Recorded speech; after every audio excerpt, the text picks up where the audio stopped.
we have to start. Bueno, pues como habíamos prometido, empezamos a las 3:35. Bienvenidas y bienvenidos a todos. Es un placer presentar e inaugurar esta segunda sesión del seminario de Digital Organizing. Hoy focalizaremos sobre el Big Data, aproximando el futuro, y tenemos una sesión bastante completa, para que finalizaremos a las 5 puntualmente. Antes de pasarle la palabra a Karma Wall, que es quien hará la presentación, sí que quería dar indicaciones de cómo funciona la traducción, ¿de acuerdo? La traducción funciona. Si vais abajo del Zoom, veréis en la parte de abajo que hay una especie de globo terráqueo donde dice Interpretation, ¿vale? Aquí podéis seleccionar la lengua y veréis que hay una traducción simultánea funcionando. Lina, may you confirm that it is working, the translation?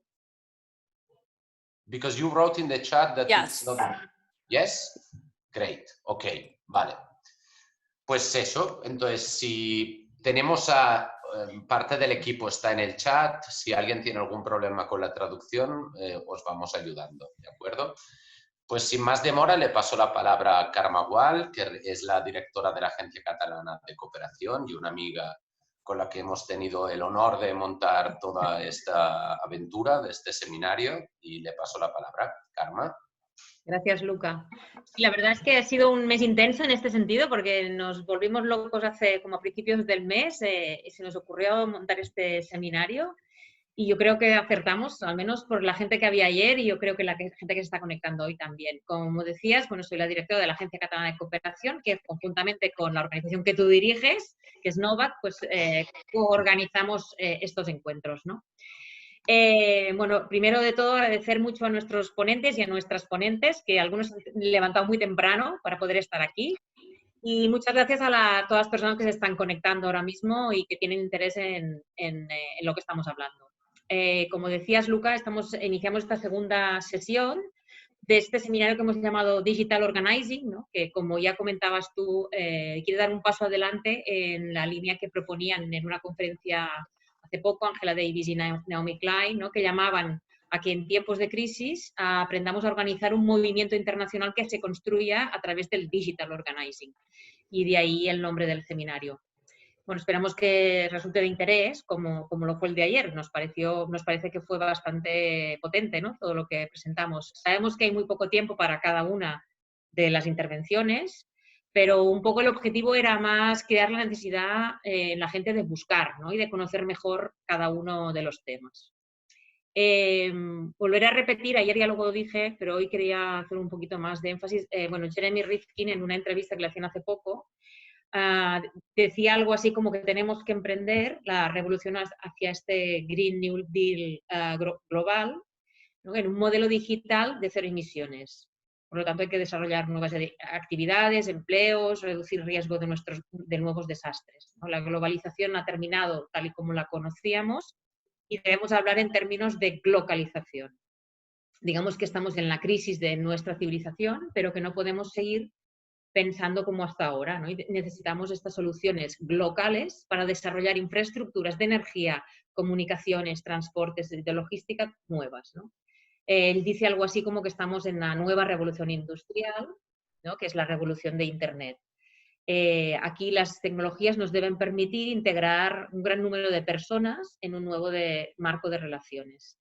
Y apuntar una última cosa que me parecía interesante de lo que él señalaba, es que esta tecnología cero emisiones será tan barata que nos permitirá crear nuestras propias cooperativas y nuestros propios negocios, tanto físicos como virtuales. Las grandes compañías desaparecerán. Algunas de ellas continuarán, pero tendrán que trabajar con pequeñas y medianas empresas, con las que estarán conectadas por todo el mundo. Y las grandes empresas serán proveedoras de redes y trabajarán juntas en lugar de competir entre ellas. En la primera y segunda revolución, las infraestructuras se hicieron para ser centralizadas y privadas. Sin embargo, la tercera tiene infraestructuras inteligentes para unir el mundo de una manera local, distribuida y con redes abiertas. Bueno, para empezar a reflexionar creo que nos sirve. Y aquí estamos, y viendo cómo podemos crear este nuevo mundo de infraestructuras inteligentes para unirnos de una forma diferente, ¿no? Distribuida y con redes abiertas. Pero evidentemente para ello debemos unir fuerzas y crear alianzas. Aquí yo siempre voy a lo de S17, el Objetivo de Desarrollo Sostenible, que creo que aquí nos sirve para mucho porque tanto habla de tecnología como de alianzas. Así que hay que hacer una gran alianza para conseguir que la innovación social y tecnológica vayan de la mano. Y en este punto la cooperación debe realizar un salto generacional de siglo y plantearse ser estratégica y aprovechar al máximo las posibilidades que puede ofrecer la tecnología, sin olvidar que siempre, en primer lugar, partimos de las personas y de sus necesidades. La innovación surge siempre de la necesidad de resolver problemas. Ayer lo comentaba Emilio Bellis en una de las intervenciones. Y lo importante es generar espacios comunitarios que permitan resolver en función del lugar y los recursos disponibles. Es un debate muy complejo y profundo y de gran calado. Y con este seminario lo que queremos es activar, ¿no? Un poco el hacer para el bien, y aquí hay muchas fuerzas con intereses mucho más privados y más feos, digamos, ¿no? Que ya lo están utilizando hace tiempo, ¿no? Ayer nos centramos en cómo asegurábamos la protección de derechos humanos y cómo aprovechamos la tecnología para su reivindicación y exigencia. Y se plantearon incluso cuestiones sobre la identidad digital y cómo ésta transformará también el contenido de algunos de estos derechos humanos, ¿no? Tal como los recogíamos en la sociedad analógica. Hoy, en cambio, nos centraremos más en el Big Data, como decía Luca, y en la explotación para el bien común que se puede y debemos impulsar, ¿no? Sabemos que la industria tecnológica ha hecho un uso muy lucrativo del Big Data para evaluar mercados, formular algoritmos que prevén algunas tendencias de los consumidores, pero creo que nos tenemos que empezar a plantear que por qué no utilizamos ya de la misma forma intensa estos datos para mejorar tanto servicios públicos como la cooperación internacional. Sin duda el Big Data nos aporta ventajas y riesgos y ahora empezaremos a oír pues, un buen número de experiencias y de propuestas para seguir trabajando en cómo aprovecharlo. Luca, cuando quieras. Pues muchísimas gracias, Karma. Por el chat pedían si puedes compartir el artículo que has comentado, ¿vale? Si lo puedes compartir en el chat mismo, yo creo que así es más dinámico todo, ¿vale? Antes de pasar a la palabra a los ponentes, solo aclarar que para preguntas, por supuesto, estamos todas conectadas en el mismo chat, así que podemos ir respondiendo.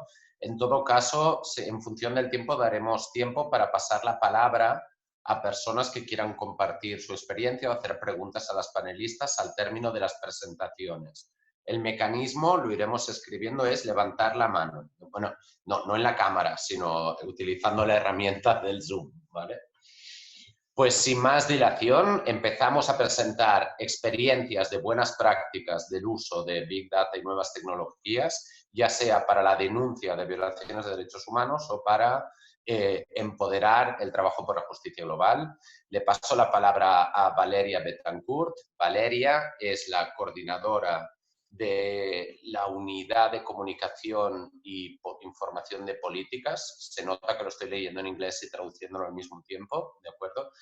De APC, la Asociación para la Comunicación Progresista. Valeria. Muchísimas gracias, Luca. Quisiera confirmar primero si es que me escuchan bien, antes de continuar. Perfectamente. Muy bien, buenos días con todas.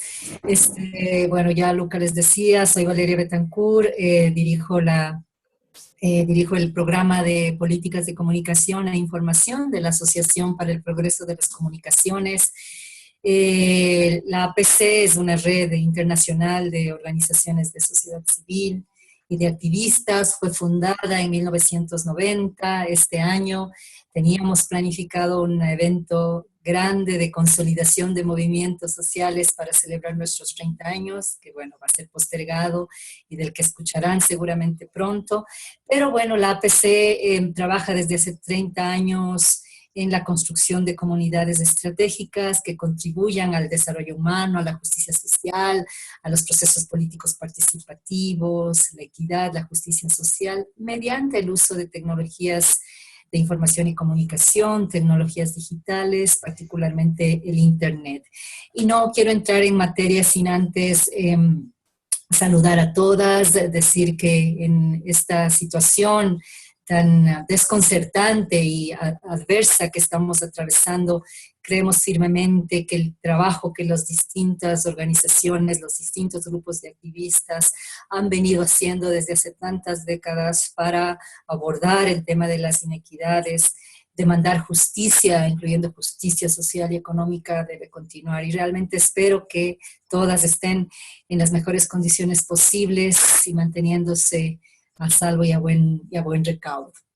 Y no puedo empezar sin referirme a cómo estamos nosotros desde la APC respondiendo a esta situación. Nosotros organizamos nuestro trabajo alrededor de periodos estratégicos y ya previamente a la emergencia de la crisis, nosotros habíamos establecido que nuestro enfoque para este periodo de 2020-2023 está en cuestionar e impugnar las diversas formas de discriminación, la desigualdad estructural, las estructuras de poder, a través de trabajar por descolonizar la Internet, las tecnologías y los espacios digitales y avanzar hacia condiciones justas y sostenibles. Esta prioridad para nosotros se torna en el contexto de la pandemia global del COVID más relevante que nunca y nuestra preocupación central se articula al momento, así como nuestra reflexión y nuestra acción, en mantener nuestros movimientos conectados e inclusivos, en respuesta al hecho de que en un brevísimo lapso, como todos seguramente hemos experimentado, las condiciones para la humanidad cambiaron radicalmente, ya lo decía Carmen al inicio, ¿no? Y para nosotros el acceso a la Internet en este contexto es fundamental.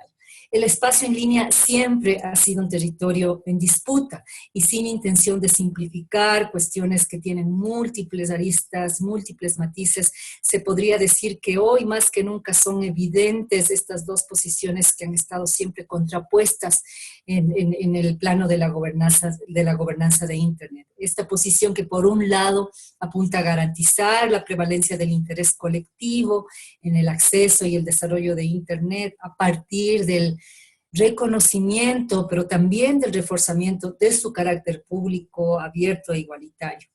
Y por otro lado, esta oposición orientada a contener el libre desarrollo y uso de Internet a partir de la apropiación privada de las infraestructuras y de los contenidos que se transmiten en ella, y por otro lado, el control también privado y gubernamental de los espacios y de las interacciones en línea.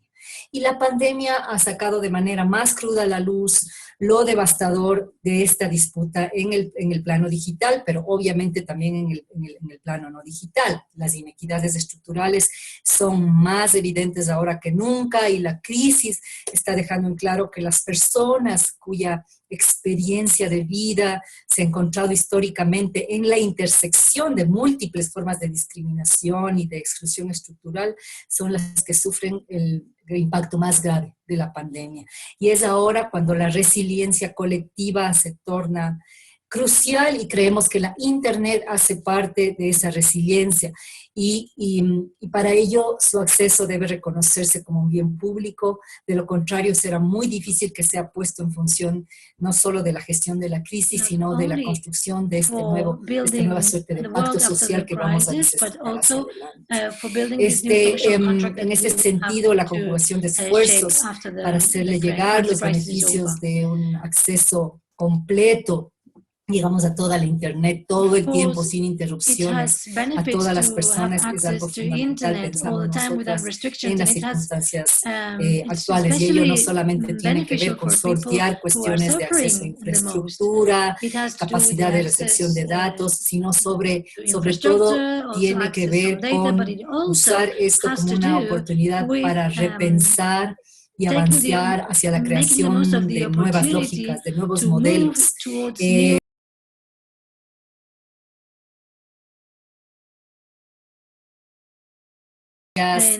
Organizarnos de manera descentralizada, fortalecer iniciativas comunitarias, pensamos que es la respuesta.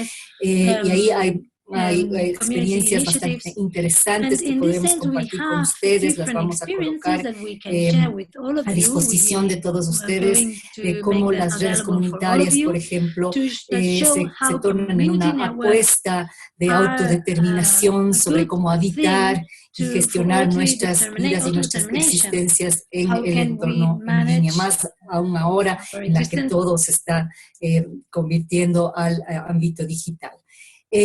Por otro lado, la preocupación nuestra se centra alrededor de la respuesta de algunos gobiernos ante la pandemia y ciertas medidas que están siendo adoptadas que amenazan los fundamentos democráticos de la sociedad. No se diga el ejercicio de derechos humanos.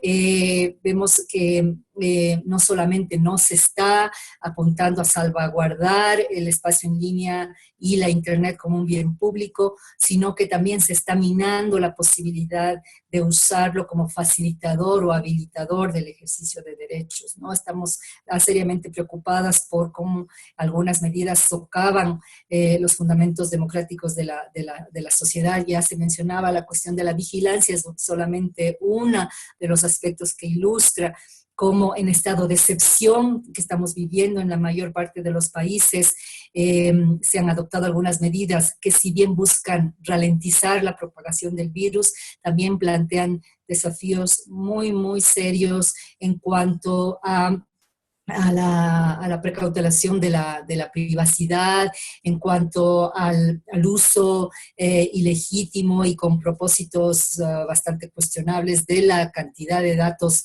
que están siendo compilados, incluyendo la información sobre la condición de salud de las personas, que para nosotros aplica como un dato personal, la ausencia completa de mecanismos que nos permitan hacer un examen de necesidad y de proporcionalidad sobre la manera en la que se están implementando ciertas tecnologías, sobre todo con propósitos de monitoreo de la población para controlar la pandemia. En ese sentido, hay distintas organizaciones, entre ellas nuestra organización miembro Derechos Digitales, por ejemplo en América Latina, que está haciendo un mapeo y un análisis constante del alcance de estas tecnologías. Que podemos compartir con ustedes también toda esta información. Asimismo, en el resto de regiones, este es uno de los aspectos que se plantea como una de las preocupaciones principales. En general, pensamos que la pandemia nos ofrece una oportunidad para aprovechar la historia de nuestras organizaciones como agentes de conexión entre comunidades y movimientos, nos permite buscar modos más creativos de organizarnos, no solamente de ser agentes activos en la determinación de cómo vamos a ocupar los espacios digitales durante y después de la pandemia, cómo vamos a usar las tecnologías. La responsabilidad nos compete a todas en términos no solo de cuidado, sino de convertirnos en nodos clave de resistencia, ¿no? Y para que esto sea así es importante que compartamos recursos de experiencia de una manera complementaria, como apuntaba Carmen también al inicio. Eso es fundamental no solamente para contrarrestar la manera en la que algunas medidas, como decía, se están orientando a implementar de una manera que socava los derechos humanos. Y me habían pedido que me refiera un poco al tema específico de inteligencia artificial. Antes de pasar a ello, simplemente quisiera referirme que para nosotros una respuesta feminista de cómo ocupamos los espacios digitales es crucial en estos momentos, ¿no? Del mismo modo, una respuesta ambientalista y de defensa de derechos humanos va a ser determinante en la forma en la que la gobernanza de Internet resuelva los desequilibrios de poder en el futuro. Es durante esta crisis que sigue siendo absolutamente necesaria la participación, la inclusión de todas las partes interesadas en pos de la cooperación y la internacional y de la solidaridad global. En términos de inteligencia artificial, simplemente quisiera comentar brevemente dos ideas. Bueno, primero comentarles que en el 2019 nuestra edición del Global Information Society Watch se enfocó en este tema de inteligencia artificial. El Global Information Society Watch es una herramienta que venimos desarrollando desde hace más de una década en APC. Es una herramienta de reflexión colaborativa que provee perspectivas críticas desde sociedad civil sobre la implementación de compromisos que los gobiernos han asumido en la creación de sociedades de la información. Y en el 2019 enfocamos el tema, tratamos de ofrecer una mirada de derechos humanos sobre el tema de la inteligencia artificial. Dos ideas que quisiera plantear respecto de esto para simplemente incentivar la discusión. Sí.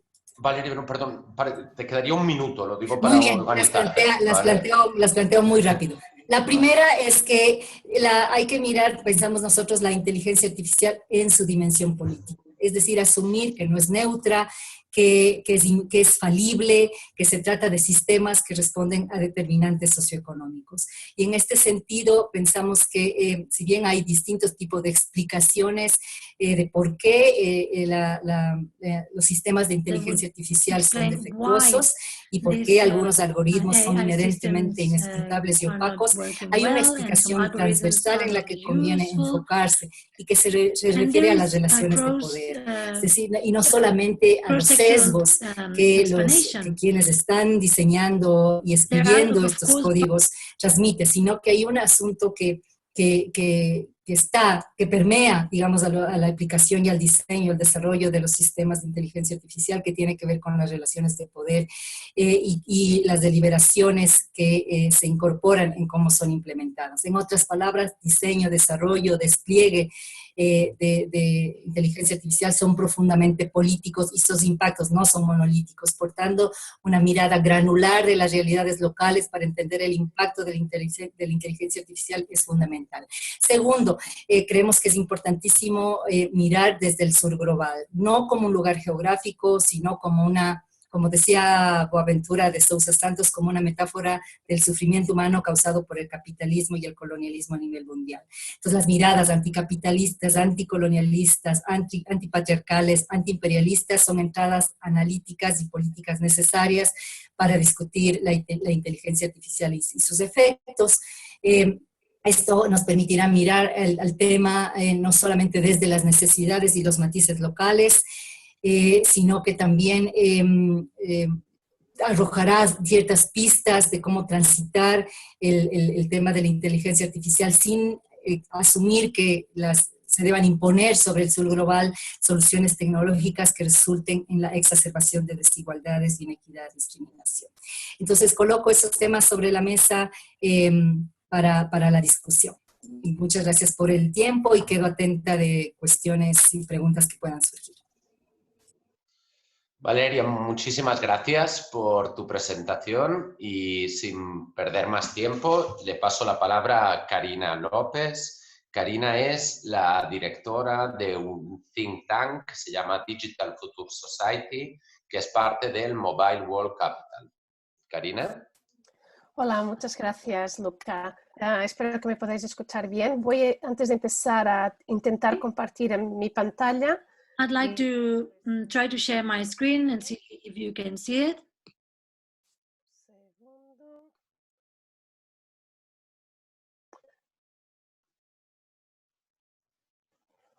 Un momento, que ahora. ¿Lo podéis ver bien? ¿Sí, Luca? Empiezo entonces. Bueno, primero que todo, muchas gracias por la invitación.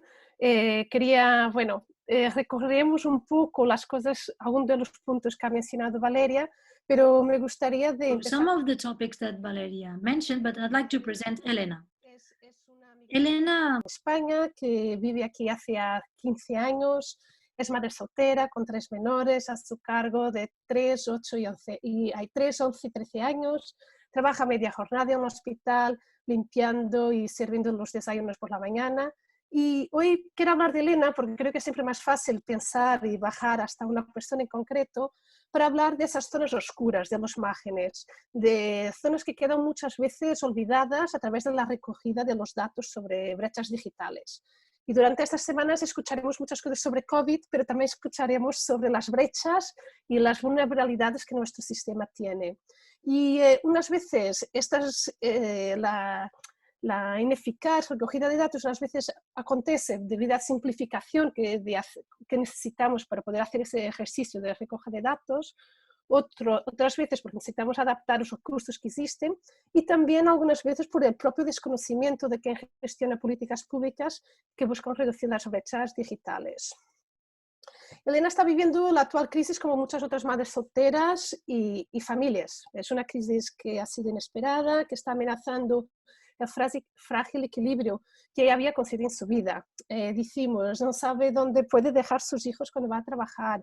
El espacio educativo, que era central en su rutina, gestión económica, familiar, está cerrado. Su red de apoyo está desaparecida por las razones del confinamiento. Y en casa 2 móviles con internet, el suyo y de su hija mayor.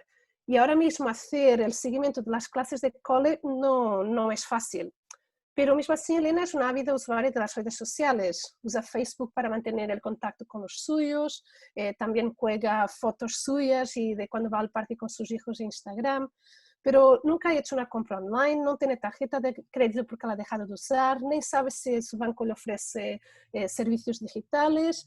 Y además nunca ha usado la plataforma de comunicación que se usaba en el cole de sus hijos porque es bastante compleja para usarla con el móvil, no está bien adaptada para un dispositivo móvil.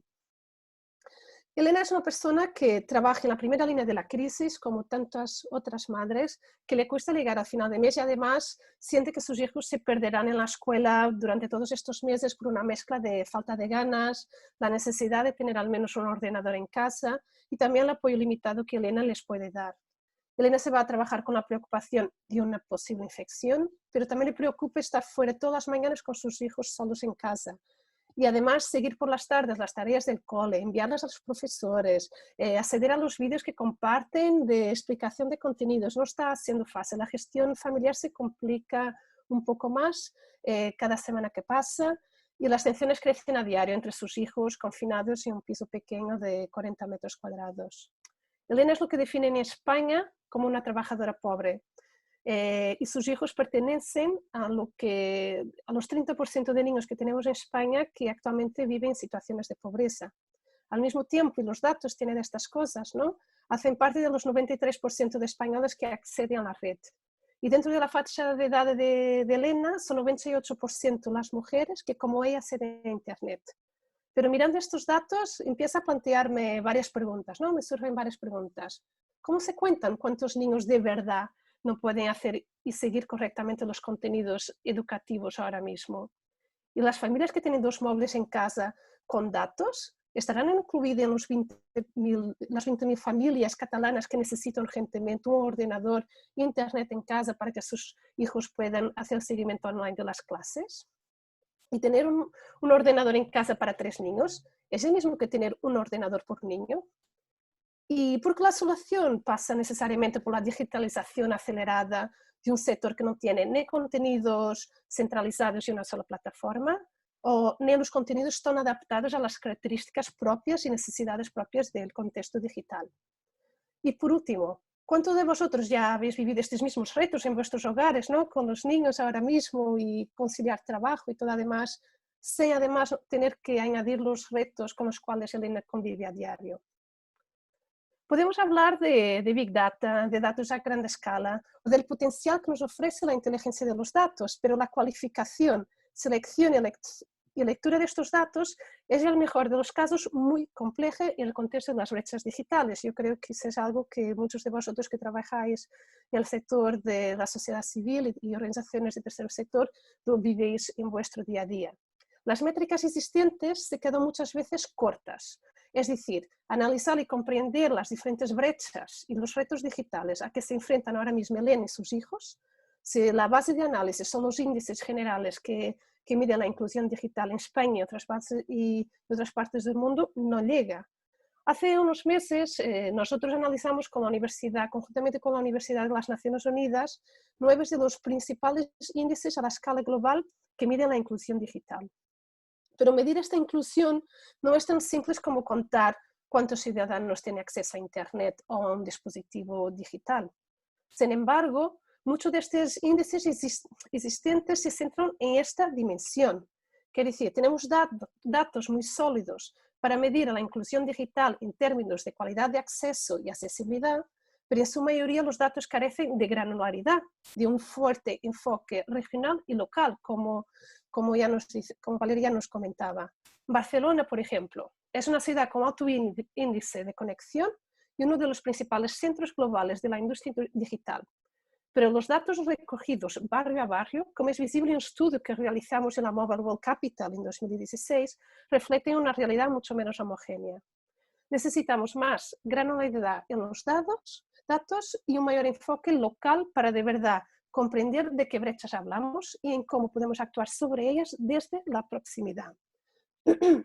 Sin datos desglosados sobre género, edad, ingresos, nivel educativo, tipo de uso y contexto sociocultural, la inclusión digital de las comunidades marginalizadas, pero también con menores recursos, no podrá ni ser evaluada correctamente y limitará mucho la capacidad para la toma que tenemos de decisiones.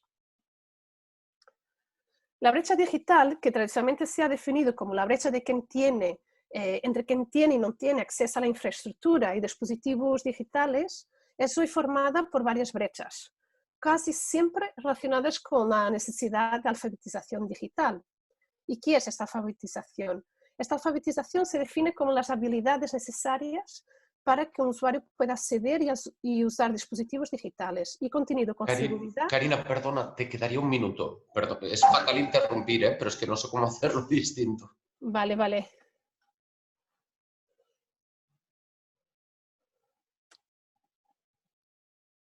Perdón, Luque, que no te he escuchado. No, solo te decía que quedaba un minuto para que organices la presentación. Sí. Perdona. Perdón, no te he escuchado, perdón. Entonces, esta alfabetización, como decía, se define como las habilidades necesarias para acceder a dispositivos digitales y contenido con seguridad y eficacia. Y también incluye un nivel mínimo de comprensión de hardware, de software, necesarios para navegar una tecnología determinada, ¿no? Y por último, que es un tema que muchas veces nos olvidamos, requiere la comprensión del idioma en que está disponible el contenido, así como habilidades críticas y analíticas. Pero en un contexto como el COVID es súper importante esta alfabetización. Hablamos de muchas veces poder, por ejemplo, detectar información errónea sobre la situación a que estamos viviendo. Resumiendo, esta alfabetización es lo que permite sacar provecho a las tecnologías digitales y al potencial de las herramientas y servicios ofrecidos por Internet. ¿Y qué proponemos nosotros? Bueno, como resultado del análisis y con intuito de crear un marco de decisión sólido para los gestores de políticas públicas, hemos propuesto un conjunto de métricas claras que pudiesen ser utilizadas para medir y monitorear la inclusión digital de manera más inclusiva, regular y granular. Al final, nuestro objetivo es apoyar el proceso de identificación de focos de exclusión digital en áreas muy específicas, como por ejemplo dentro de ciudades como Barcelona, pero también proporcionar evidencias que ayuden a comprender que la exclusión digital no es un fenómeno que solo afecta a las comunidades tradicionalmente marginadas. Inspirado en los 9 índices internacionales que siguen la inclusión digital, nuestro informe propone un nuevo marco basado en una combinación de indicadores ya existentes con otros nuevos y que hemos agrupado en 4 dimensiones que podéis ver en el informe. No voy a entrar en la explicación de estas dimensiones, pero hablamos de acceso a infraestructura, de tener habilidades tradicionales y digitales, pero también medir qué tipo de uso y lo que llamamos, y que es muy importante, el entorno de apoyo. Ahora, ¿qué significa para nuestro futuro colectivo estos márgenes olvidados? Y aquí quería llegar. Es muy importante el enfoque de las políticas públicas y los actores del sector privado y sociedad civil en la inclusión digital. Si la inclusión digital no tiene éxito, comunidades enteras e incluso países no cosecharán los beneficios de la tecnología, mientras sí sufrirán el impacto negativo de la transformación digital y de la digitalización de tantos aspectos de sus vidas. El COVID nos ha juntado aquí hoy en esta sesión y esta crisis, en primer lugar, que todo es sanitaria, pero también tiene una magnitud social y económica tremenda. aún difícil de ser calculada. Habrá ramificaciones en la vida de todos nosotros, pero las múltiples consecuencias de las crisis creadas e intensificadas por COVID, muchas de ellas ya estaban ahí, tendrán pesos muy distintos en diferentes sectores de la sociedad. Elena seguirá con su trabajo y apoyando como pueda a sus hijos, pero septiembre, cuando volverán los coles a abrir, le queda muy lejano y hay días que es muy difícil sentir esperanza cuando te dicen que volverá a la nueva normalidad es que tus hijos estén sin cole, sin apoyo educativo presencial, sin comedor durante 6 meses. Ha conseguido una red de voluntarios de su barrio que le empieza a ayudar con el cuidado de su pequeño durante las mañanas. En los próximos meses escucharemos a menudo que el miedo es lo que se tiene al hambre, al paro, al retraso de la escolarización de los menores o a la pérdida de la vivienda. Hablaremos también de datos, de muchos datos y de nuestra privacidad. Los retos que nos traerá esta nueva normalidad tendrán que ser contextualizados y analizados bajo la lupa que ya conocemos y que proponemos. Necesitamos esta granularidad de los datos, aterrizados desde varias perspectivas para así llegar a los márgenes que nos quedan muchas veces ocultos. Y termino muy rápido, que nosotros desde Digital Future Society, como Luca nos presentó, trabajamos para mejorar las políticas públicas de inclusión digital e influir también en la agenda digital del sector público de los próximos 5 años. El Digital Future Society es un programa de la Fundación Mobile World Capital impulsado conjuntamente con el Ministerio de Asuntos Económicos y Transformación Digital. Y los 2 informes a que hago referencia los compartiré por el chat, donde podremos ver un poquito, bueno, podréis investigar un poco más sobre nosotros y también sobre el trabajo que estamos haciendo. Y muchas gracias.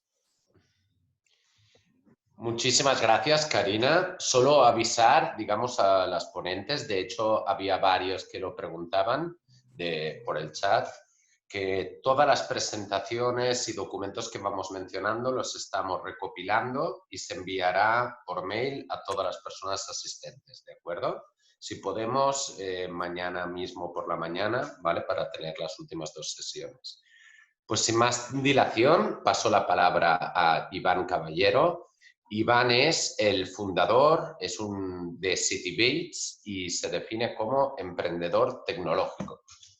Pues Iván, tienes la palabra. Hola, muchas gracias, Luca. Bueno, pues muchas gracias a todos por la invitación y por poder compartir nuestra historia. CityBits, por poner un poco en situación de qué es CityBits, CityBits es una pequeña empresa de aquí de Barcelona que nació fruto de un experimento social que comenzamos hace aproximadamente 5 años, que se llamaba SocialCoin, en el que estuvimos investigando sobre qué es lo que hace que la gente se were researching about what motivates people a otra persona. Y en este sentido, después de un par de años investigando, una de las conclusiones fue que las personas necesitamos contexto sobre las necesidades que hay alrededor nuestro para tener una llamada a la acción concreta y de esta manera ponernos a movernos, ¿no? a ayudar. Y con esta idea, pues hicimos una aplicación a fondos europeos para poder iniciar un proyecto de investigación sobre cómo hacer una tecnología que permitiera dar contexto sobre las necesidades sociales en tiempo real. Y de aquí nace CityBits a principios de 2018. Si os parece bien, os voy a compartir mi pantalla porque pienso que es muy interesante. Disculpad por el formato, lo tenemos solo en vertical, pero es importante que os explique un poco qué hacemos, qué hace CityBits y de qué está compuesta. CityBits al final es una herramienta basada en inteligencia artificial que es capaz de procesar grandes volúmenes de datos y a partir de ahí extraer insights, extraer información accionable con la que ayudamos tanto a gobiernos como a empresas a reaccionar más rápido ante las necesidades sociales. Y, a ver, ¿vale? Nuestro objetivo es empoderar a la sociedad, a una sociedad responsiva, y por este motivo hemos desarrollado esta tecnología basada en un criterio ético muy rígido. Y lo abordamos de 3 maneras diferentes, ¿no? La primera es la privacidad del usuario. La segunda es la identificación de desviaciones, de vallas, de de sesgos de representación, de la representatividad de los datos que estamos generando. Y la tercera son los casos de uso en los cuales aplicamos esta tecnología, ¿no? Entonces, nuestra tecnología al final lo que hace es poder coger cualquier fuente de datos basada en texto, que es como nos comunicamos las personas, y a partir de ahí estructurarla en temas que se pueden configurar muy fácilmente y lo que hace nuestra plataforma es extraer pequeñas piezas que dan información más rápida y más amplia a las personas que tienen que tomar decisiones. Y me voy rápido a poneros ejemplos, ¿vale? Estas son las 5 mejores o las 5 implementaciones más representativas del año pasado. Antes de pasar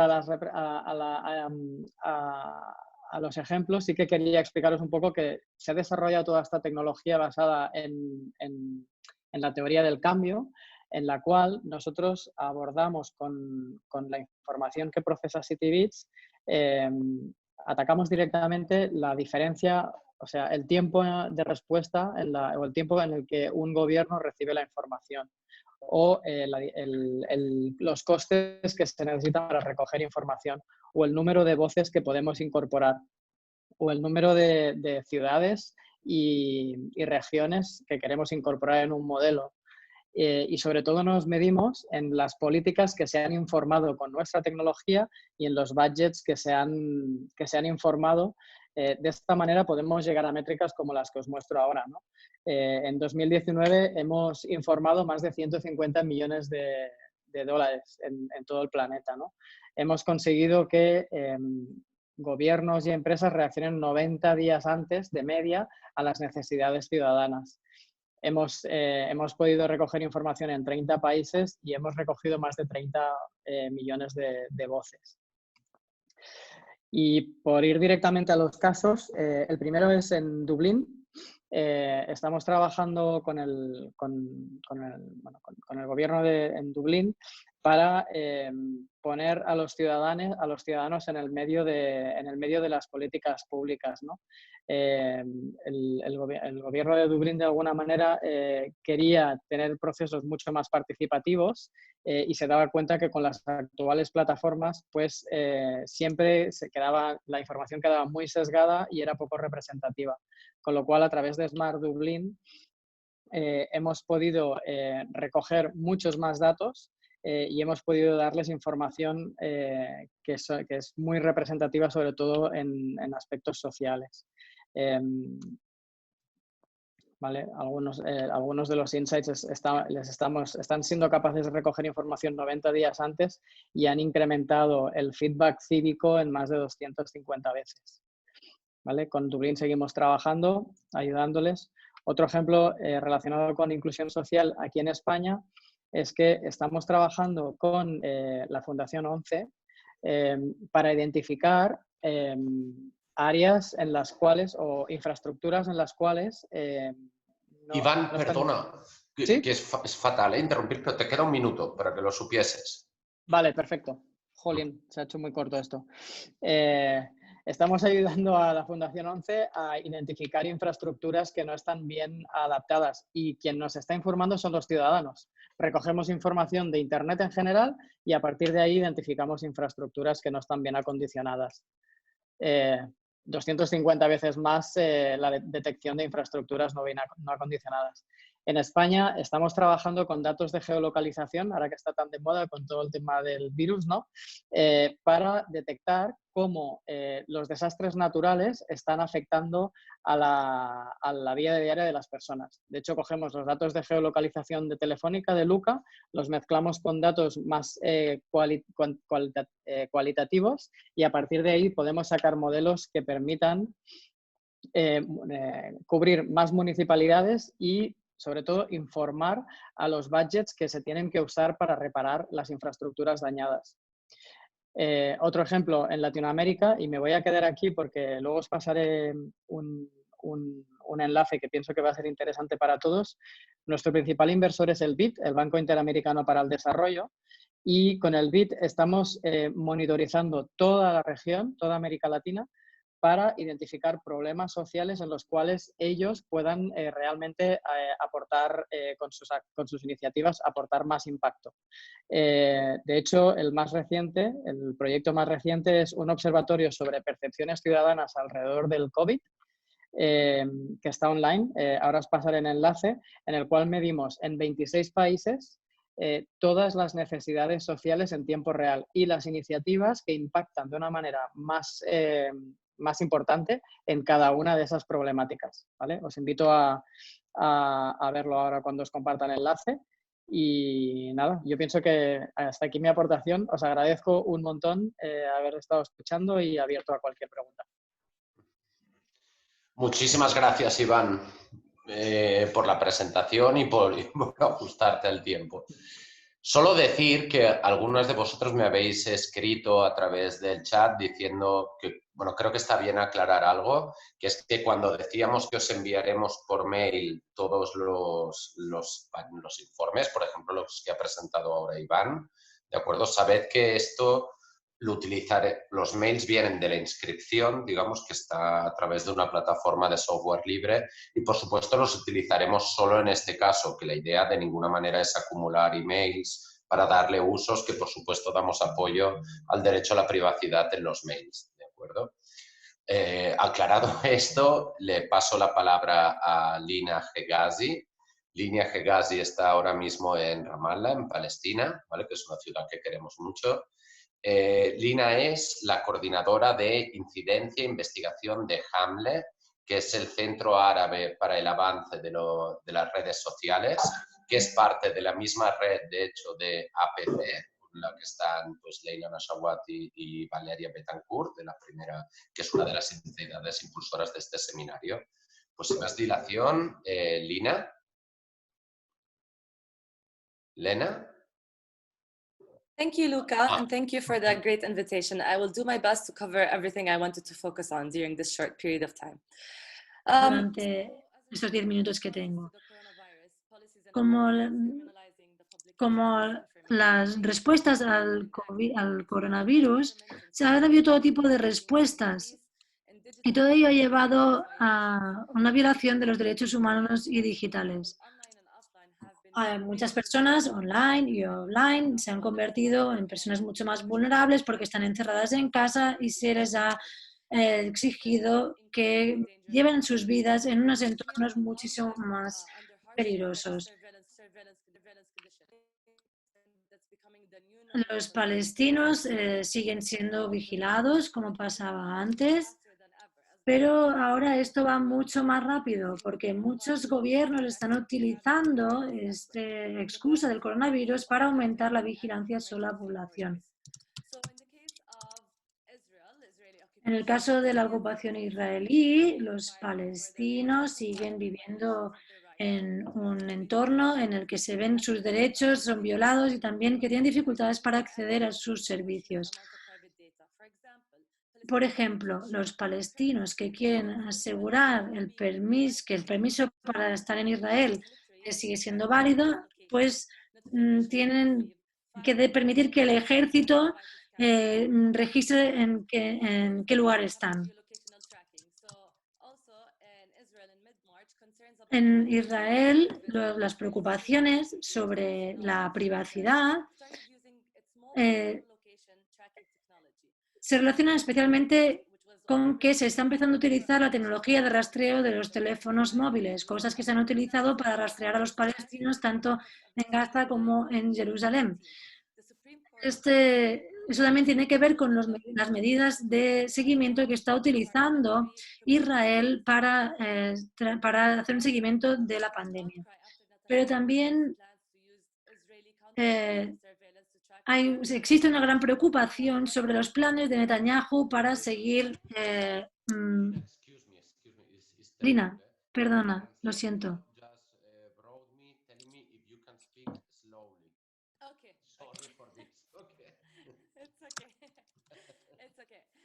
Gracias. Estoy intentando mencionarlo todo y hablo muy rápido, por eso sé que es un poco complicado. Voy a intentar hablar un poco más lenta. Estaba diciendo que hay una preocupación después de que Netanyahu anunciara que va a utilizar la vigilancia antiterrorista para hacer un seguimiento de las personas que han dado positivo en el virus. También esto viola los derechos de privacidad y digitales. También han desarrollado una aplicación voluntaria que esa aplicación compara los datos GPS del teléfono con los datos que tiene el gobierno de aquellas personas que han dado positivo por coronavirus. Al mismo tiempo, en un artículo que se ha publicado, se ha dicho que Israel ha estado espiando a todos los ciudadanos utilizando las infraestructuras de telecomunicaciones desde el año 2002. No es una cosa reciente y antes esto solo se podría hacer solo si recibía la aprobación del ejército. Es decir, que Israel nos ha estado vigilando desde el cielo, desde la tierra, pero también en el ámbito digital. En cuanto a la autoridad palestina, la autoridad palestina también ha estado violando los derechos digitales porque ha estado haciendo un control mayor de todos los ciudadanos. Todo esto está relacionado con la falta de información. Sabemos, por ejemplo, el caso de una mujer que estábamos haciendo su seguimiento, que al principio de la crisis nos dijo que esta información se publicó hace 2 días. Todos estos casos se están escondiendo de la sociedad civil porque todas las organizaciones no pueden seguir las violaciones ni documentar todas las violaciones que se están produciendo durante la crisis. Se está cubriendo muy poco estas violaciones en los medios de comunicación y lo que se intenta es esconder todas estas violaciones para que no se pueda saber todo lo que está pasando sobre el terreno. También se ha ampliado la vigilancia de Hamas, se ha utilizado la ley de vigilancia de forma fraudulenta durante la crisis de coronavirus. Sé que muchos periodistas han sido vigilados y como ha pasado durante todo el periodo de la crisis del coronavirus. También sabemos que muchas redes sociales empiezan a utilizar inteligencia artificial para controlar el contenido que se publica. Y eso hace que durante muchos años hemos estado sufriendo una discriminación digital.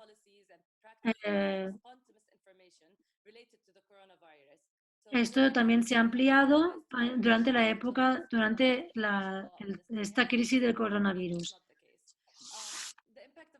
El impacto de estas políticas y de estas prácticas se puede ver en el día a día de la sociedad palestina porque está habiendo un entorno cada vez más hostil, un entorno donde son cada vez más vigilados. El tiempo que se pasa también en redes sociales es mayor.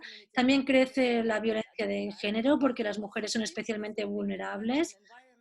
Y las mujeres también pasan mucho más tiempo en un entorno en el que cada vez son más vigiladas y en las que ven sus derechos más vulnerados. Los palestinos de Cisjordania y de Gaza no tienen leyes que les protejan estos derechos. Hay leyes para proteger el acceso a la información en Israel, pero no en árabe, porque en Israel el árabe no es una lengua oficial. Así, aquí vemos que es un comportamiento antidemocrático en el que Israel está intentando que hace que no se publique información en árabe y hace que las personas arabófonas sean todavía más vulnerables. Además, la información fiable es más difícil de encontrar porque hay muchas personas que han sido detenidas por publicar información en las redes sociales, hay muchos presos políticos que están detenidos durante mucho tiempo. La nueva vida digital se va a quedar con o sin conocimiento, sin investigación, con o sin investigación, con o sin el trabajo de insensibilización, se va a quedar. Hay que trabajar de forma local para capturar la atención de los periodistas, de la sociedad civil, en favor de los problemas relacionados con los derechos digitales. Es verdad que durante la crisis del coronavirus ha habido una mayor vigilancia de la población y tenemos que seguir siendo conscientes de que se han producido muchas violaciones de derechos. Todo esto nos está poniendo en riesgo nuestras vidas a nivel local, pero también es una oportunidad para una mayor solidaridad online, para organizarnos como movimiento internacional y para aprovechar todos estos grupos de solidaridad que se han creado para trabajar de forma conjunta, para conseguir este cambio político conjunto. La solidaridad digital para los palestinos es crucial para nosotros, sobre todo teniendo en cuenta las políticas de anexión de Israel. Y eso nos permitirá estar conectados entre los palestinos de Cisjordania, la Franja de Gaza y la diáspora, y el norte y el sur global, para poder tener mecanismos globales, para utilizar las tecnologías, para crear debates abiertos sobre estas violaciones de derechos digitales comunes que violan nuestra dignidad y nuestros derechos. Este es el momento de que todas las luchas se conecten, es el momento de que todas las luchas actúen de forma conjunta para permitirnos seguir adelante con estas luchas para poder llevar a cabo el cambio que acabo de mencionar. Creo que podemos utilizar las plataformas existentes que tienen grandes niveles de seguridad digital para preservar los derechos digitales de las personas. Tenemos que utilizar estas innovaciones, estas tecnologías de una forma adecuada. He intentado resumir lo más que he podido y espero que haya dado una imagen global de todo lo que quería decir. Muchísimas gracias, Lina, por acercarnos a Palestina en este momento donde viajar hacia allí es complicado, ¿de acuerdo? Pues tal y como habíamos acordado, pasaríamos ahora a dar la voz al público para preguntas o compartir reflexiones. Dejadme solo aclarar que quizá algunas habrá fijado en que estaba previsto en esta sesión que participase Pablo Martínez, que es arquitecto y especialista en planificación urbana, que nos parecía interesante para ver cómo se utiliza el Big Data frente a la emergencia climática actual. Pablo ha tenido un problema de ultimísima hora y nos ha avisado justo hace unos minutos de que no podría estar, ¿vale? De aquí que no haya estado hoy. A partir de aquí pasamos la palabra al público. Recordad, por favor, que para pedir la palabra, el Zoom existe una posibilidad de, que en inglés, si lo tenéis en inglés es raise hand, si está en castellano, levantar la mano, ¿de acuerdo? O si no, en el chat mismo podéis escribir y os pasaremos la palabra. En primer lugar, pediría, por favor, mucha brevedad. Le paso la palabra a Rafa, me han dicho. Pues, Rafa, ¿tienes el micro silenciado? Que lo tienes que hacer a la izquierda, darle, o quizá desde el apoyo tecnológico se puede activar. Ahora. Ya está abierto. Hola, ¿qué tal? Mira, yo trabajo en temas de innovación, vivo en Mallorca y hay un tema que realmente pienso muy importante en este área. Efectivamente, todo el desarrollo de la tecnología que estamos llevando a cabo pues nos proporciona unas habilidades muy interesantes.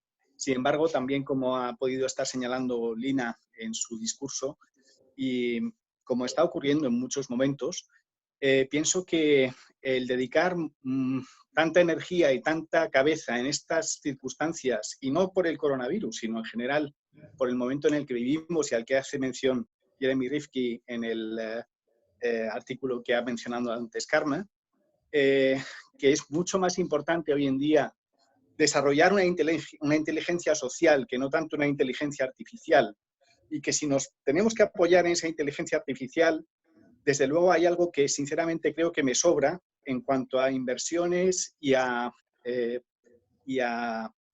concepto en sí y a posibilidades de los que nos puede entregar, que es el 5G. Y por eso creo que es importante que en este momento y en este foro se hable un poco de ese tema. Muchas gracias.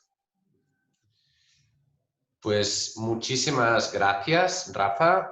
Creo que la siguiente persona que ha pedido la palabra. Si os parece, acumulamos 2 o 3 preguntas y luego pasamos la palabra a los panelistas. Es la persona que empieza por 938, perdona. Pues tienes el micro silenciado. Cuando tendrías que activarlo y podrías hablar. O si no, a lo mejor desde la gente de apoyo podéis activarlo directamente.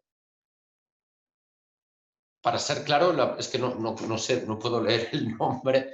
La persona con el número 938-1503-5497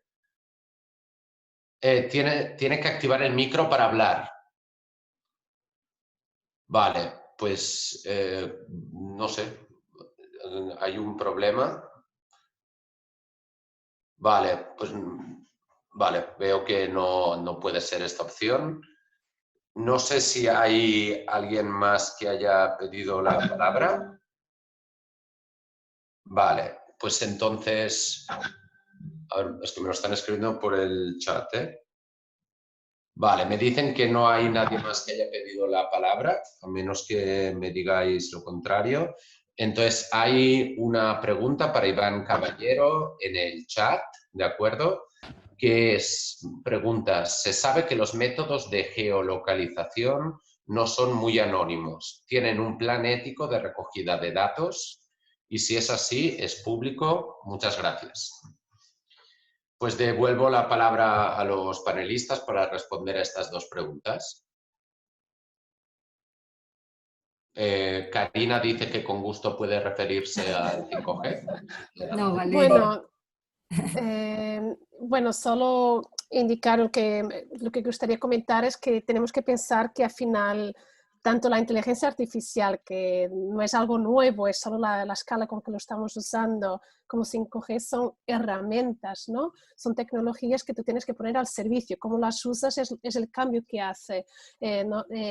Hay muchísimos contextos en que estas herramientas son herramientas que son mucho más productivas, que pueden hacer un cambio social positivo de verdad. Nosotros lanzaremos a lo largo de este año otros estudios que estamos llevando a cabo, por ejemplo, sobre el uso de sistemas de gestión automática en el sector público y cómo deben ser diseñados para no solo ser de servicio al sector público de manera beneficiosa en la gestión de datos que tiene, pero también con una consideración muy importante desde la perspectiva del usuario y de los colectivos a que se dirigen.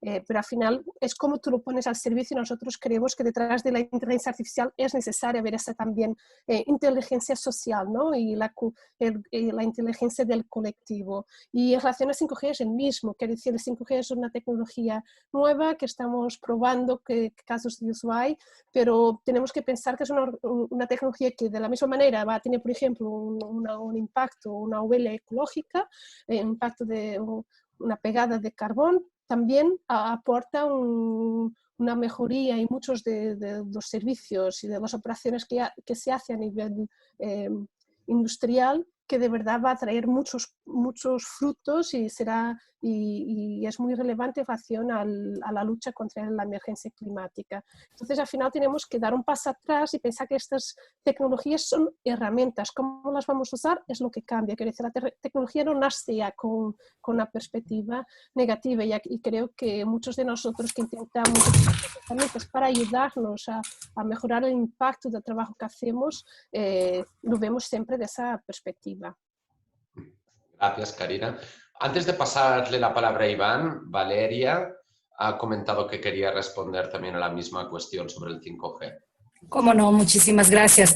Bueno, yo creo que es importantísimo tener claro que la tecnología de 5G es básicamente acerca de conectar a las cosas, a conectar los dispositivos a las redes digitales. Nuestra comprensión de la 5G no está relacionada con la conexión de las personas, que es lo más importante, pensamos, en este momento.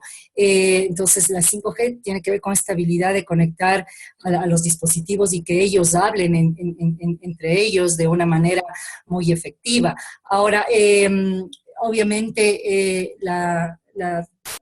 digamos, la implementación y el despliegue de tecnología de 5G es acerca de un reemplazo masivo de equipos, instalación de torres, también sobre desarrollar infraestructura que va a requerir de una inversión millonaria, cuya inversión que posiblemente es necesario que vaya más bien a atender otras cuestiones que son mucho más prioritarias en este momento, sobre todo porque la tecnología de 5G no le vemos como la solución en este momento para universalizar el acceso de una manera que sea costeable, que sea asequible y accesible para la mayoría de la población. Es decir, es una tecnología que no está diseñada sino para beneficiar a una porción bastante pequeña de la población. Ya me refería yo a cómo en este momento estamos en una suerte de punto de quiebre en el que las tecnologías tendrían que ponerse justamente en función del reforzamiento de la democracia, del ejercicio de derechos humanos, de la colaboración entre pares, más que en la exacerbación de las inequidades estructurales. En ese caso, la inclusividad no es un asunto que pensamos que tiene que ver con las tecnologías de 5G. La tecnología de 5G, ignora casi la mayoría de los problemas reales que las personas que están enfrentando, ¿no? Impactan el acceso a espectro y demás. Tiene, además, pensamos, efectos importantes en materia de sostenibilidad medioambiental y convendría tal vez enfocarse un poco en eso, ¿no? ¿Cuáles son las implicaciones de esta tecnología en ese plano, no solamente con relación al e-waste, sino también a los efectos en la salud? Así que simplemente quería referirme de que hay otras posiblemente soluciones bastante más adecuadas para estos momentos, como la misma inversión que se puede hacer en expandir fibra, cable, ¿no? Terrestre, soluciones Wi-Fi e inclusive soluciones de 4G que sean open source, que sean de código abierto. Eso simplemente. Muchísimas gracias, Valeria. Pues ahora tendremos, ahí le paso la palabra a Iván, solo avisar, digamos, de que hay dos personas más que han pedido la palabra y también, Iván, que te han dirigido otra pregunta desde el chat, que era, cuando dices que son capaces de anticiparse en 90 días, ¿a qué se refiere? ¿Nos podrías poner algún ejemplo? Claro, genial.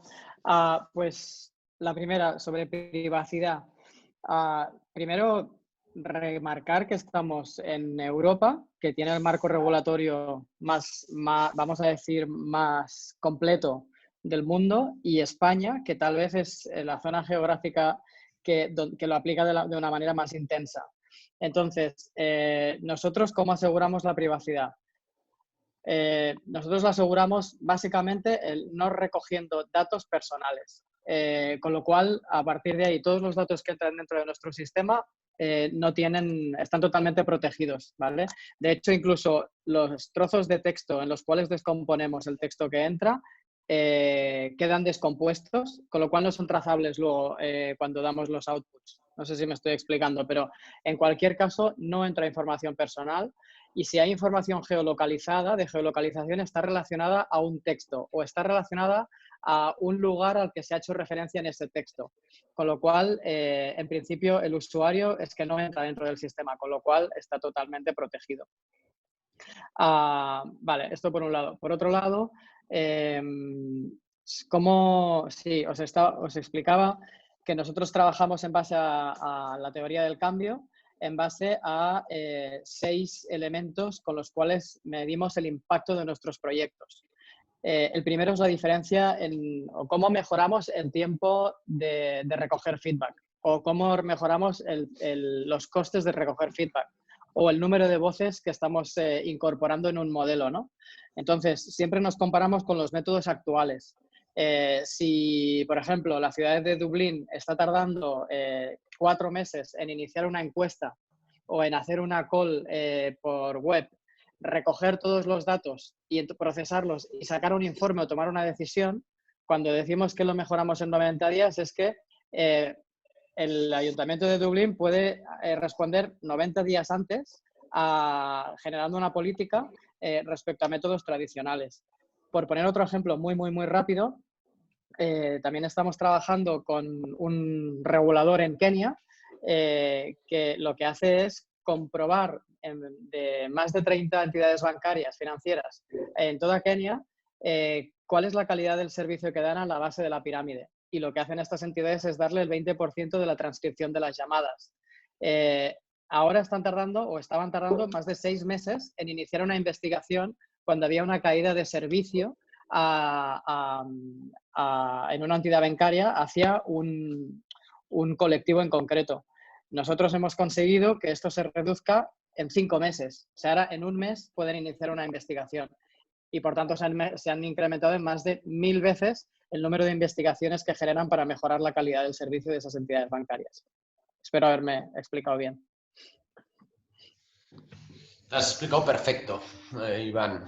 Pues hay 2 personas que han pedido la palabra. La primera es Lina González. Lina, tendrías que activar el micro, a ver si esta vez lo conseguimos. Ah, no. ¿Ha sido un No, segundo? ya respondió Iván lo que iba a preguntar. Perfecto. Was there a question directed towards me that I did not get? Había una pregunta dirigida a mí que no había entendido. No, it's a different Lina. Sorry. Ya. Perdón. Entonces, hay una segunda persona que ha pedido la palabra, que es Diego Duarte. A ver, Diego, tendrías que encender el micro. Perfecto. ¿Aló? ¿Me escuchan? Perfectamente. ¿Sí se escucha? Sí, muy perfecto, Diego. Bueno, primero que nada, agradecer por Bueno, como decía, primero que nada, agradecer por esta instancia. Fue muy educativa, me gustó harto. Muchas gracias a todos los exponentes. Y mi duda era con respecto a, bueno, primero que nada, yo soy chileno y ahora nosotros en abril íbamos a tener un plebiscito por si queríamos o no una nueva constitución. Debido al tema del coronavirus, por razones sanitarias, esta elección se trasladó a octubre. Entonces, una de las discusiones que se ha estado dando es que si la situación se mantiene, la situación sanitaria se mantiene o empeora, tendríamos que de nuevo cambiar la elección, o bien podríamos realizar una votación o un plebiscito que sería online, de forma no presencial. Pero a su vez salieron voces críticas diciendo de que esto sería perjudicial para la democracia porque las elecciones online no son seguras, no generan legitimidad, y mencionaban algunos ejemplos que ocurrió en Venezuela y en otros lados. Entonces mi duda, esta es una pregunta abierta a quien quiera responderla, ¿cómo podría generarse un escenario donde exista una votación online, donde se respete el padrón, donde se respete una persona un voto de forma segura y transparente? Eso, muchas gracias. Perfecto, Diego, muchísimas gracias. Pues además, digamos, de la pregunta reflexión de Diego, José Antonio en el chat preguntaba, según vuestra experiencia, ¿qué posibilidades hay de universalización tecnológica gratuita como una herramienta para combatir la brecha social? Y me gustaría, si puede ser, sobre todo dirigirle esta cuestión a Lina, ¿no?, que está ahora mismo residiendo en Palestina, en el sur global, en una situación además de ocupación militar ilegal, y quisiera, bueno, me parecía interesante qué medidas ella cree, ¿no?, desde el Centro Árabe para el Avance de los Medios Sociales, que se podrían tomar para acabar con la brecha digital en Palestina. It's a bit strange to speak to you in Spanish, Lina, sorry. Sorry, can you repeat the question again? I think I didn't quite... ¿Puedes repetir la pregunta? Pasaré a hablar en inglés, quizá para hacerlo más. I'm going to speak in English to make it easier. En el chat había una intervención, bueno, hemos tenido la intervención de Diego, no sé si la hemos escuchado bien, pero en el chat José Antonio estaba preguntando si hay alguna posibilidad, ¿qué se puede hacer para poder evitar la brecha digital en Palestina? A mí me parecía que era interesante ver tu punto de vista, qué es lo que tú consideras que se puede hacer en Palestina para avanzar en los medios sociales, para reducir la brecha digital. En nuestro caso, como sabes, hay muchos actores diferentes, ¿no? Tenemos que seguir sensibilizando también con los gobiernos, etcétera. Pero hay un hub de innovadores palestinos y de profesionales tecnológicos que están diseñando nuevas tecnologías que se podrían utilizar para poder organizarnos online y de pasar de estas plataformas de las redes sociales que estamos utilizando, porque estas plataformas también forman parte del sistema y también incluyen censura contra los palestinos.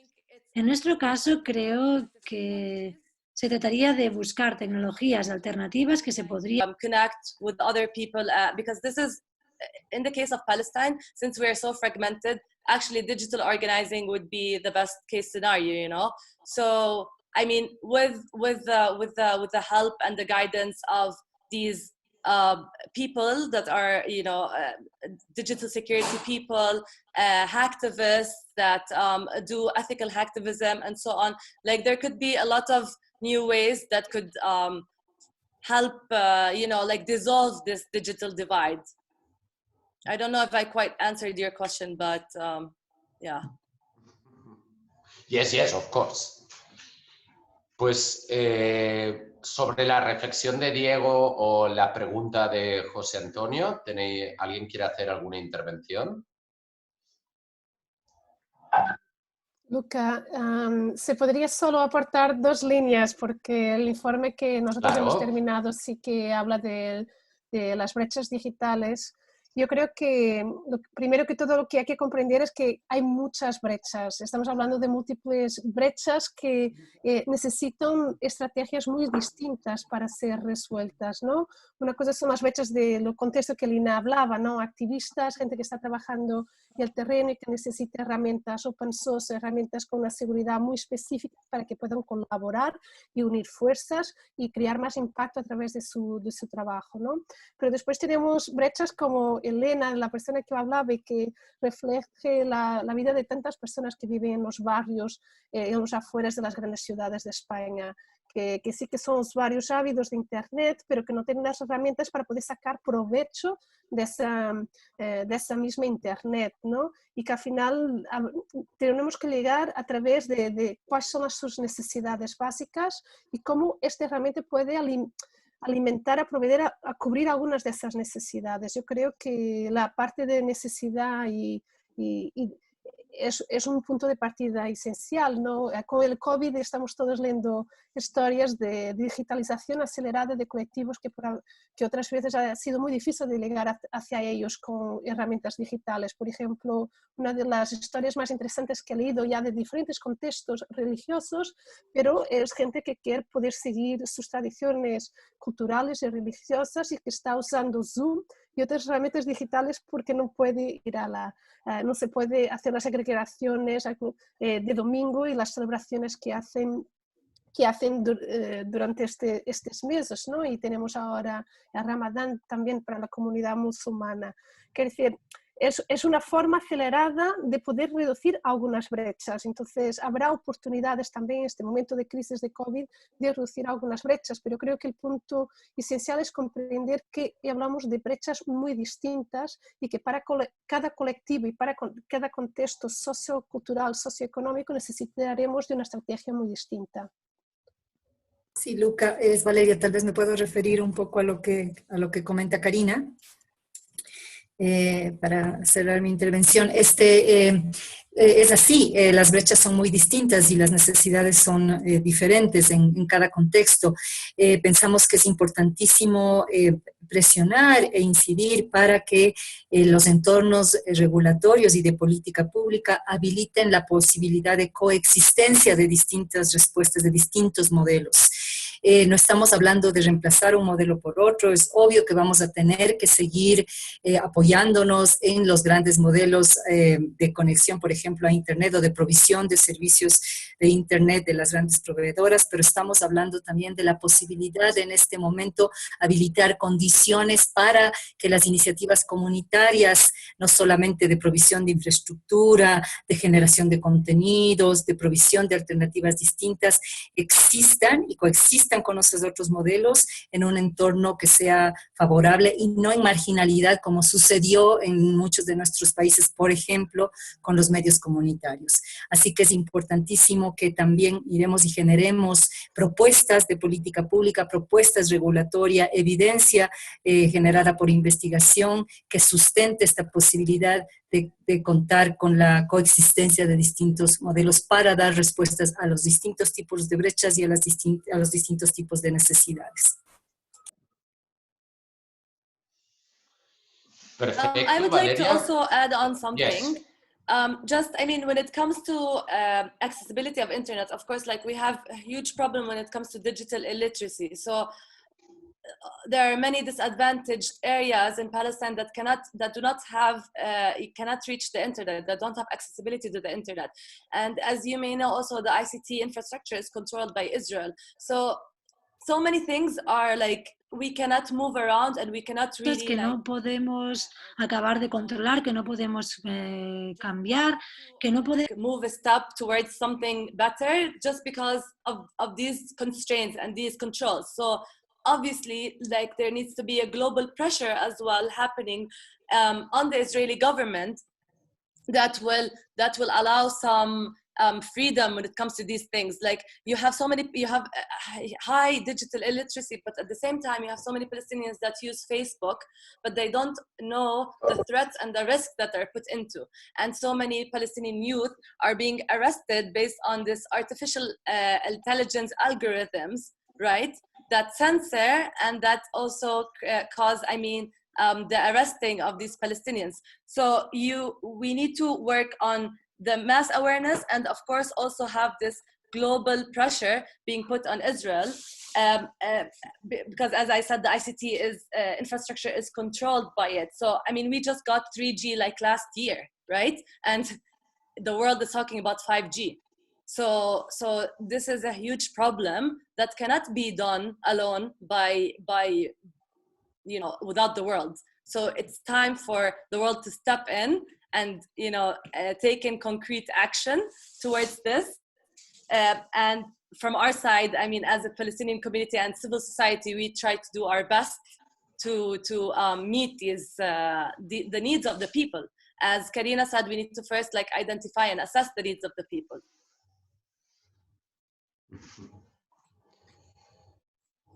Okay, thank you so much, Lina. So it's now 4:57. Okay, so it's time.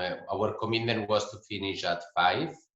Just let me clarify that Leila Nashawati, who has been actually on the camera during all the sessions, she will actually speak tomorrow. Okay.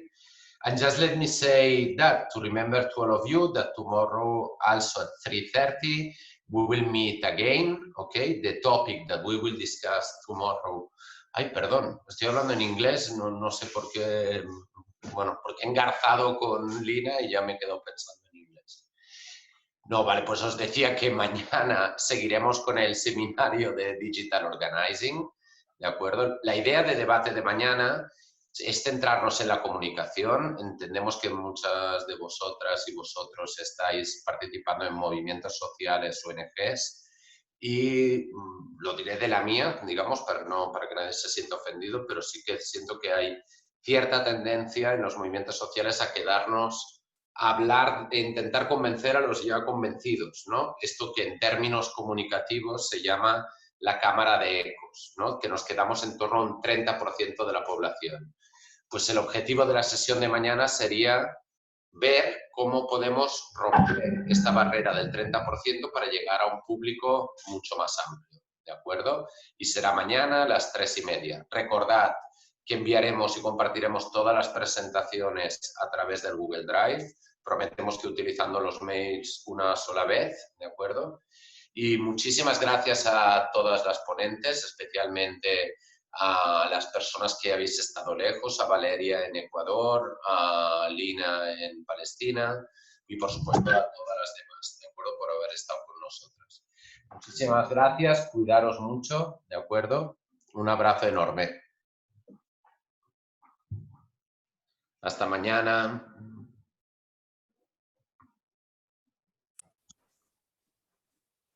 Gracias, Luca, Carmen, todas y todos. Hasta luego. Muchísimas gracias. Gracias, Valeria. Gracias a todos, ha sido fantástico. Gracias, todos. chao. Gracias, Carmen. Gracias a la traductora también, Gracias, muchas gracias. En contacto, Hasta pronto. Es verdad, gracias, Elia, por la traducción. Sí. Chao. Chao.